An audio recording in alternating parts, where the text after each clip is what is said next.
GG, comment il est? Kwezi Mbalatsara. Bon, il y a une question qui répète souvent. J'ai un trouble, alors pourquoi ai-je encore des problèmes? Ça, c'est une question qui répète souvent, souvent. Bon, aujourd'hui, j'aimerais parler d'un sujet qui revient très souvent dans les messages que je reçois. Beaucoup parmi vous m'envoient toujours des messages, donc posent toujours les mêmes questions.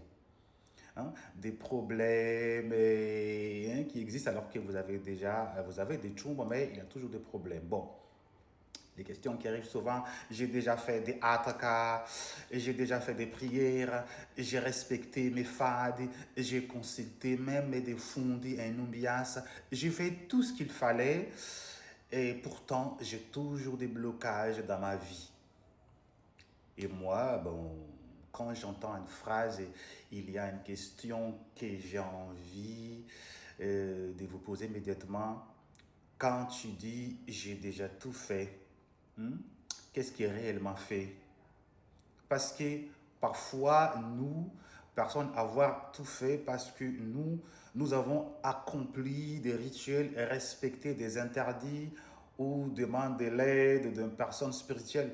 Mais avons-nous vraiment fait notre propre part de travail? Ça devrait être une question qui vous posez vous-même. Parce que c'est là que se trouve, selon moi, une grande confusion. Premièrement, l'Itouba n'est pas un Dieu, ce n'est pas une divinité. Oui, je tiens d'abord à préciser une chose importante dans la compréhension traditionnelle malagasy, l'Itsumba ne doit pas être considéré comme une divinité suprême. Pour nous, les Malgaches, ça au Maouais, au créole, notre divinité s'appelle Zanahar, Andiamandre, c'est ça. Donc, c'est ça qui représente le pouvoir, voilà, les pouvoirs des puissances divines supérieures. Mais l'Itumba n'est pas un dieu. Oui. Et le fait d'avoir un Tumba ne signifie absolument pas que tu ne connaîtras pas jamais de problème. Avoir un Tumba ne signifie pas que tu ne tomberas jamais malade. Cela ne signifie pas que tu ne connaîtras pas jamais le chèque. Cela ne signifie pas que personne ne te trahira pas. Cela ne signifie pas que tu ne seras, voilà, tu seras protégé de toutes les difficultés de la vie. La vie est faite de bonnes choses, mais aussi l'épreuve. Et parfois, nous commettons une erreur. Nous acceptons facilement de bonnes choses, mais lorsque les difficultés arrivent, nous cherchons immédiatement quelqu'un ou quelque chose à accuser.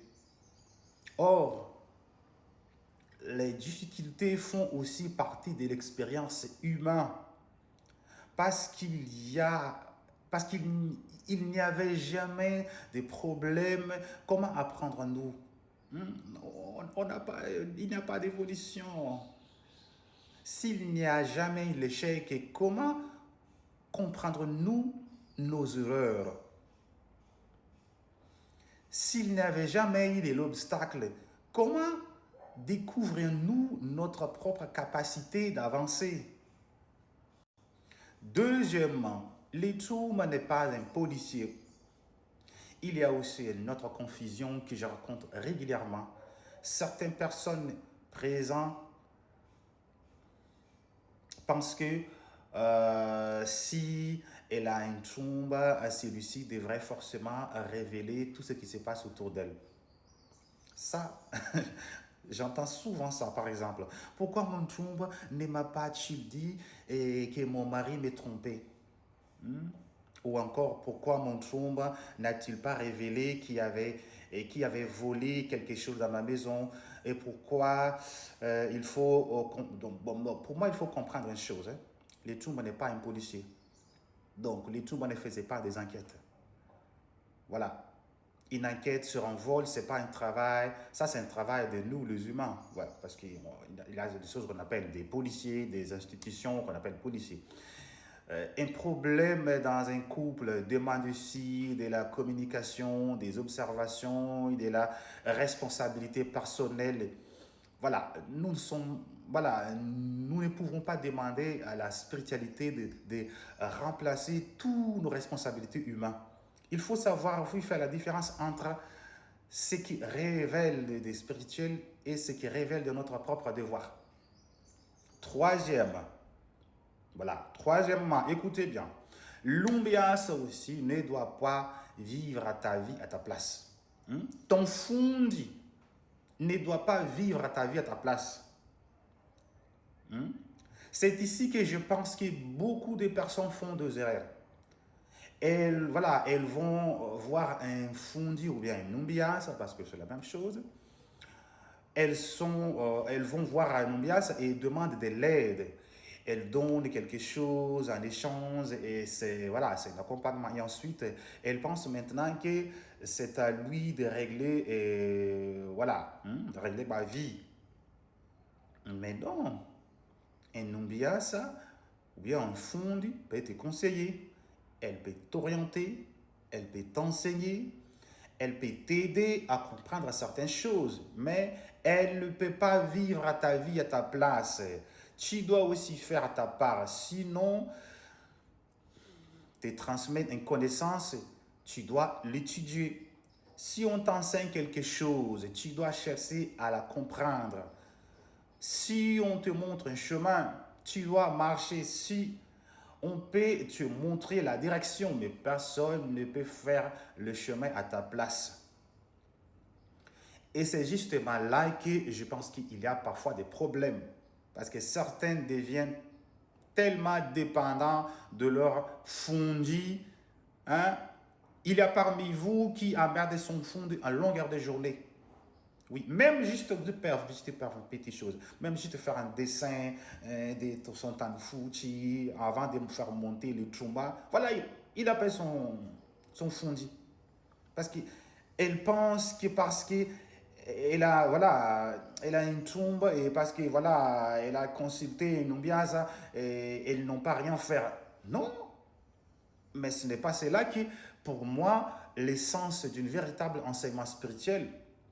Un bon enseignement devrait progressivement te permettra de mieux comprendre, de mieux réfléchir, de devenir plus responsable. Bon, quatrièmement, ne fuis pas ta responsabilité. Ça aussi, beaucoup le font. Ah, moi j'ai une tour, mais je ne vais pas trop investir dedans. Qui t'a laissé permettre? Lorsque le problème revient encore dans ta vie, pose-toi une question. Ne demande pas seulement qui me bloque et demande-toi et qu'est-ce que je répète. Tu changes de travail, mais la même chose revient. Tu changes de partenaire, mais le même conflit revient. Tu changes d'environnement, mais le même conflit apparaît encore. Alors, peut-on être, il faut accepter une possibilité. Et le problème n'est peut-être pas toujours à l'extérieur de toi. Peut-être qu'il y a un problème, peut-être qu'il y a quelque chose en toi que tu dois comprendre. Une habitude, une manière de penser, une décision que tu répètes, une responsabilité que tu refuses de prendre, une connaissance que tu n'as pas encore approfondie. Et parfois, nous cherchons tellement de loin et la cause de nos problèmes que nous oublions de regarder autour de nous. La cinquième, si tu choisis cette voie, apprends-la. Voilà. Si tu dis que je suis dans la spiritualité des tombes, alors ne t'arrête pas simplement à cette phrase, apprendre, observer, approfondir, cherche à comprendre. Ne dis pas simplement que j'ai une tombe, mais je n'ai pas besoin de rien faire. Non. La connaissance spirituelle, comme toute connaissance, demande aussi de l'investissement personnel. C'est comme un arbre. Tu peux planter une graine et tu peux lui donner de l'eau et tu peux montrer où trouver la lumière. Mais tu dois aussi lui laisser du temps de se développer ses racines. Et toi aussi, tu dois développer tes propres racines. Donc, au final, alors, si aujourd'hui, Tu dis que j'ai une trombe, mais j'ai tout